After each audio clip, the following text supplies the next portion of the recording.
तो कुछ बेसिक बातें जो पता होनी चाहिए वो ये है कि अंबेडकर जी का जो जन्म हुआ था वो एक दलित परिवार में हुआ था।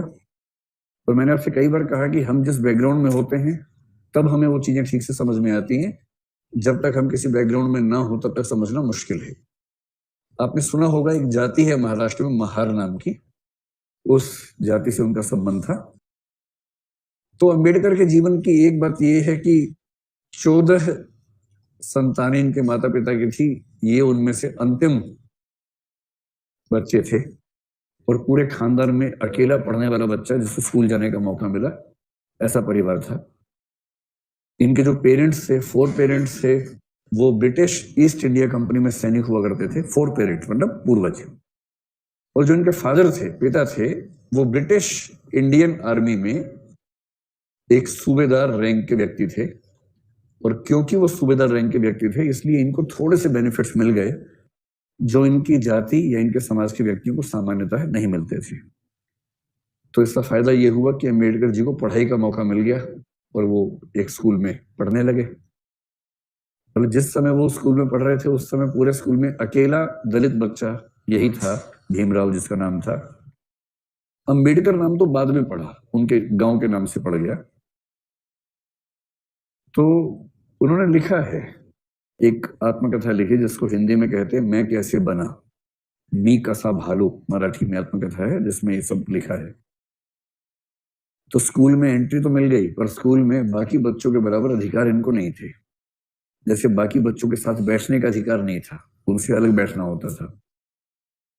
पूरे स्कूल के सारे बच्चों के लिए पानी पीने की व्यवस्था थी, इनके लिए नियम था कि ये अपने हाथ से पानी नहीं पी सकते हैं। कोई एम्प्लॉय स्कूल का होगा सवर्ण, वो मटके से पानी लेके दूर से इनको पिलाएगा ताकि बर्तन टच ना हो जाए।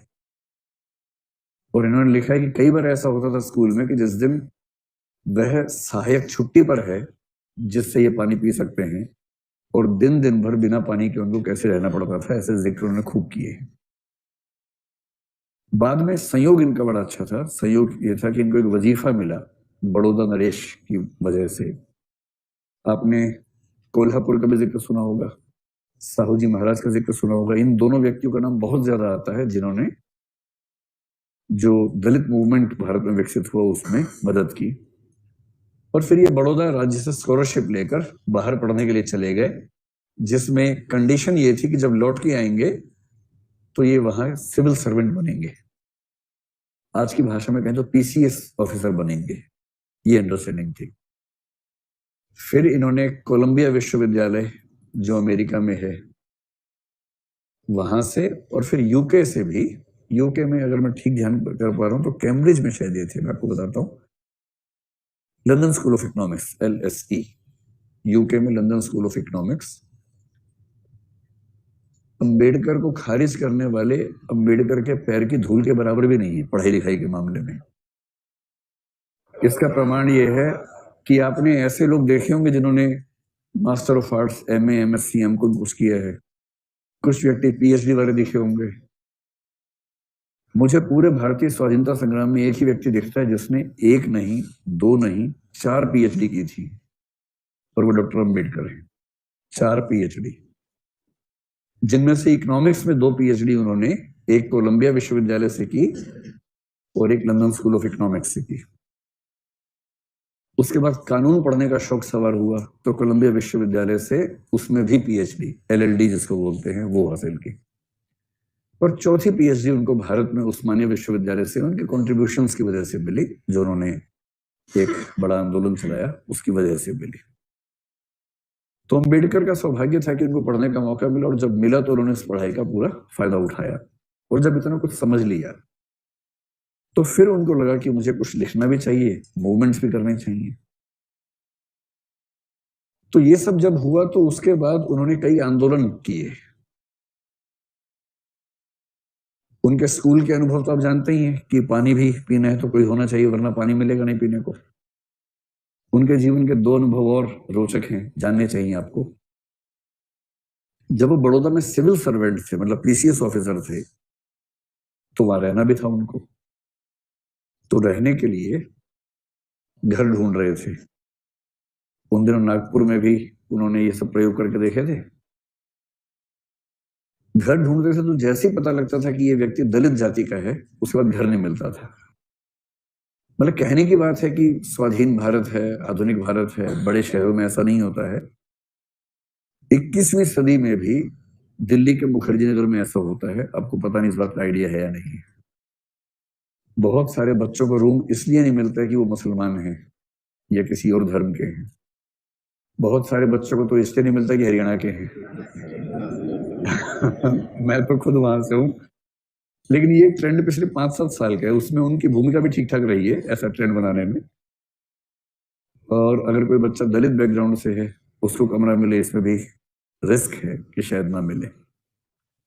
आपको आश्चर्य होगा, लेकिन ऐसे केसेस हुए हैं पिछले 10 साल के अंदर, बहुत बड़े केसेस हुए हैं मुखर्जी नगर में ही।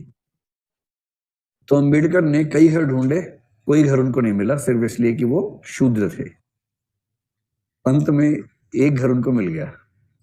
उनका दोस्त और वो गए बात करने के लिए, बातें हुई, पढ़ा लिखा आदमी था। मकान मालिक ने पूछने की जरूरत ही नहीं समझी कि आप किस जाति से हैं। इन्होंने बताया नहीं। ये क्यों बताए?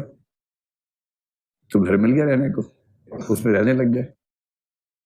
और फिर एक दिन जब सुबह उठे तो इन्होंने सुना कि बहुत शोर आ रहा है आसपास से। और जब झांक के देखा तो सैकड़ों लोग हथियार लेके घर के बाहर खड़े हुए थे। हथियार में लाठी भाला वो सब।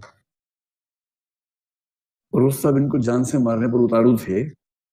मकान मालिक भी उसमें शामिल था कि मुझे बिना बताए मेरे घर में आके रहा और मेरे घर को अपवित्र कर दिया इस आदमी ने। और उस दिन काम तमाम था, लेकिन एक दो मित्रों के सहयोग से पता नहीं कौन से रास्ते से निकले और जान बची। और ऐसा एक और वाकया हुआ। एक नदी पार करनी थी एक भाषण देने के लिए। तांगे वाले 3-4 से सबने मना कर दिया, एक ही तैयार हुआ। उस तांगे पर बैठ के नदी पार कर रहे थे। रास्ते में पुल, उस समय बहुत कच्चे टाइप का पुल था, और रास्ते में उस तांगे का पहिया निकल गया और तांगा नदी में गिरते गिरते बचा। खैर, ये बच गया किसी तरह से। बाद में पता चला कि वो एक साजिश थी कि इस व्यक्ति को नदी के ऊपर ले जाओ और जो पहिया है उसको लूज कर दो, ताकि रास्ते में ये नदी के अंदर गिरे और इसकी मौत हो जाए। ये सारे इंसिडेंट्स अंबेडकर ने अपने साथ झेले थे। आप समझ सकते हैं कि एक व्यक्ति जब वंचित वर्ग से आएगा, खूब पढ़ लिख जाएगा, अधिकारों की मांग करेगा, तो जो समाज का तबका पहले से पावर में है वो उसको आराम से एक्सेप्ट करेगा या उसको रोक